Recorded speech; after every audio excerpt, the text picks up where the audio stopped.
Bonjour à tous et bienvenue dans ce flash. Aujourd'hui, c'est la journée internationale de la jeunesse. Cette journée offre une fois de plus l'opportunité au gouvernement ivoirien de marquer son attachement à cette frange de la population. Le thème retenu cette année est « La jeunesse pour le développement durable », le point du message du gouvernement avec Koné Pagassoro. Partout dans le monde, les jeunes sont le moteur du changement.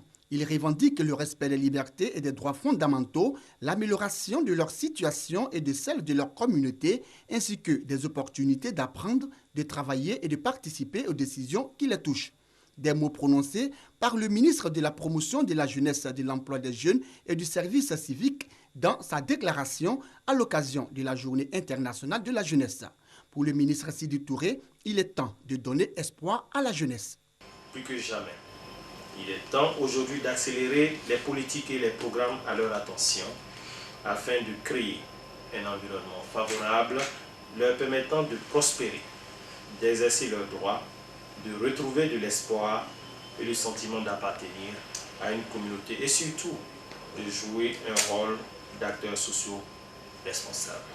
En s'appuyant sur le thème international La jeunesse pour le développement durable et en tenant compte du contexte sociopolitique de la Côte d'Ivoire, le ministère de la Promotion de la Jeunesse, de l'Emploi des Jeunes et du Service civique entend célébrer cette journée autour du thème Jeunesse, civisme et responsabilité pour un développement durable.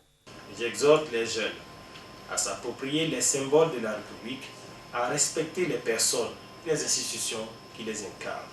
Il vous revient, chers amis jeunes, au risque d'hypothéquer les efforts consentis à votre endroit par l'État de Côte d'Ivoire, de marquer votre engagement dans la consolidation des acquis et jouant votre rôle dans la vie citoyenne et économique de la nation.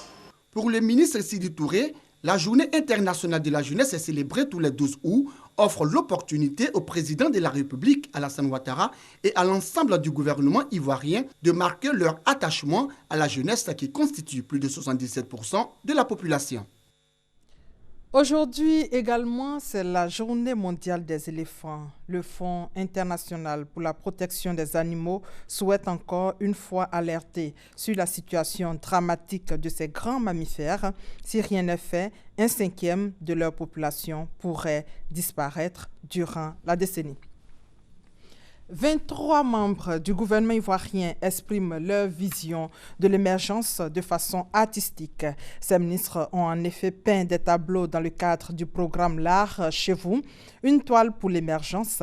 C'est une initiative de l'Union des jeunes plasticiens Étoiles du futur qui a permis à ces personnalités de montrer leur talent. Serge Collier reviendra largement sur cette exposition à 13h.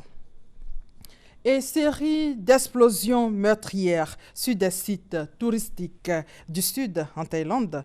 3 sites ont été touchés par des explosions dues à des bombes entre jeudi et vendredi. Le dernier bilan fait état au total de 4 morts, mais aussi de plusieurs blessés. Ces explosions ont eu lieu à une date importante du calendrier thaïlandais. La police n'a pas encore formulé d'hypothèse, mais le chef de la junte a suggéré la piste politique alors que la sécurité est renforcée dans les aéroports et dans les lieux touristiques. En Chine aussi, une explosion dans une centrale à charbon a causé la mort d'au moins une vingtaine de personnes hier. 5 autres seraient blessés. Voilà, et c'est la fin de ce flash. On se retrouve à 13h. Merci de votre fidélité.